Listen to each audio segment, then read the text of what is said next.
Morning mga bossing. Good morning ka White Angel 1111. Ito ang tarot card reading mo para sa buong buwan ng September. Leo. Good morning sa iyo, Leo.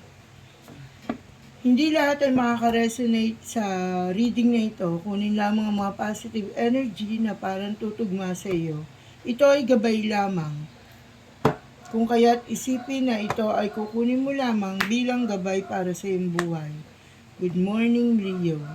Give me an energy for Leo. Give me an energy for Leo. Give me an energy for Leo. Good morning, Leo.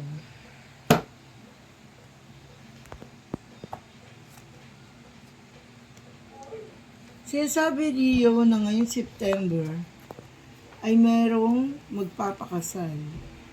Kung yung mga nagsasama dyan na hindi pa kasal, ngayon nila napapag-isipan na magpakasal. Ito ay matagumpay na pakikipagrelasyon. Sinasabing Leo na sa third session ng taon na ito ay ikaw ay magtatagumpay na. Nabigo ka ba sa pag-ibig, Leo? At ito ay gusto mo ng talikuran? Sinasabi rin dito na kung ikaw ay mag-a-abroad, ikaw daw ay magtatagumpay. Kung sinasabi na ikaw ay nasa probinsya at pupuntang Maynila, sinasabi na magtatagumpay ka sa iyong tatahaking lugar. Sinasabi rito na meron ka raw mga dapat na gusto ng kalimutan. Sinasabi rito na madalas ka raw magising sa madaling araw at maraming gumugulo sa iyong isipan. Sinasabi rito na ikaw raw ay papasa sa iyong board exam. Ikaw ba ay kumukuha ng board exam? Nagte-take ka ba ng iyong... Sinasabi rin dito na nagdaan ka sa madilim na kapalaran. Kalimutan mo na ito, Leo. Sinasabi na may pagbabago ng buhay na magaganap at ang pagbabagong ito ay napakaganda. Sinasabi rin dito, Leo, napakamahalin mo ang iyong mga alagang hayop. Kung ikaw ay may mga inaalaga ang aso, pusa, ang mga diwata ng mga ito ay magbibigay ng swerte sa iyo. Sinasabi rin dito, Leo, na marami kang isipin, bayarin, ano pa ba? Maraming mga nakakapagbigay sa iyo ng alalahanin. Sinasabi rito, Leo, na ikaw raw ay masipag na tao. Malakas ang iyong dating sa mga kapwa mo, lalo na kung ikaw ay negosyante. Magaling daw ang iyong pananalita at bukadora, kung kaya't patuloy ang pasok ng pera sa iyo. Sinasabi rin dito na kung ikaw ay nasa malayong lugar at nasa abroad, ikaw ay may pagpapalang parating. Sinasabi rin dito na ikaw daw sa paglalayag ay mapalad at maswerte talaga. Sinasabi na kung ikaw ay babae, ining-ingatan mo ang iyong kalusugan sapagkat madali kang magkaroon ng karamdaman.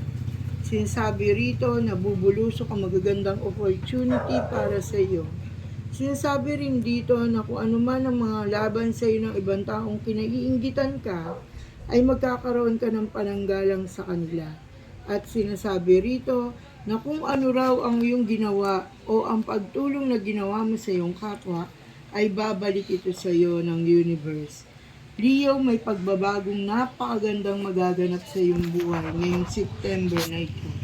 Sinasabi rin na ang energy ngayon ay masyado kang malungkot, lalo na sa usaping pag-ibig. Sinasabi rito na nagkaroon ng third party ang inyong relasyon. Sinasabi rito na ang iyong minamahal ay tapat sa iyo. Kung ikaw ay may asawa na at partner na sa buhay, at yung mga dalaga at binata pa ay siyang kasalukuyang naghahanap, ay mag-iingat sa mga taong mapaglinlang. Meron akong nakitang babae rito na Leo na hindi niya alam na nililigawan siya ng isa ng pamilyadong lalaki. Sinasabi rito na layuan mo na ito hanggat maaga pa, sapagkat ikaw ay nahuhulog na sa kanya. Sinasabi rito, Leo, na ikaw raw ay maraming bayarin, maraming obligasyon, na ano ngayong buwan na ito. Sinasabi na kung ikaw ay may utang sa lending at nakatapat ng bayarin o petsa na o due date na, ito ay sinasabi namang mababayaran mo na. Sinasabi rin dito, Leo, na matagumpay ang iyong paglalakbay. At sinasabi ng iyong cards na may pangako na pagniningning sa iyong buhay. Sinasabi ngayong buwan na ito ng September, sa mga nagbabalak ng makaalis o meron na silang mga tinatawag na passport at ready na silang maglakbay, ito ang pinakamagandang panahon. Sinasabi rin dito na alagaan ang iyong mga anak at huwag silang pababayaan. Sinasabi na may naguhukang pangarap, pero ito ay unti-unting babalik at magtatagumpay ka. Masayang pamilya, masayang pagsasama, maraming pagbabagong magaganap. Tunay na ligaya ang iyong kakaharapin ngayong buwan ng September. Sinasabi ritong maraming pagtitipon. Sinasabing sa pagtitipong ito ay may makikilala kang isang lalaki o babaeng magmamahal sa iyo. At ito na ang babae o lalaking magiging katapat ng iyong puso. Sinasabi rito na aapaw ang kaligayahan mo ngayong buwan na ito, Leo. Kung kaya't panatili ng pagpapasalamat at paghingi ng kapatawaran sa Panginoon kung ikaw man ay nakagawa ng mali. Sinasabi rito na aanihin mo ng ilang pagtsatsaga at pagsisikap na iyong itinanim mga nagdaang buwan. At sinasabi rito na huwag kang malungkot dahil positibo ang magaganap ngayong buwan na ito para sa iyo. At sa iyong huling baraha, kaligayahan na matatamo magpakailanman. Congratulations, Leo. Napakaganda ng iyong reading. Naway makaresonate ka sa reading na ito. At kapag nakaresonate ka, mag-comment down ka sa baba. Likes and share, subscribe. Thank you, Leo. Bye-bye.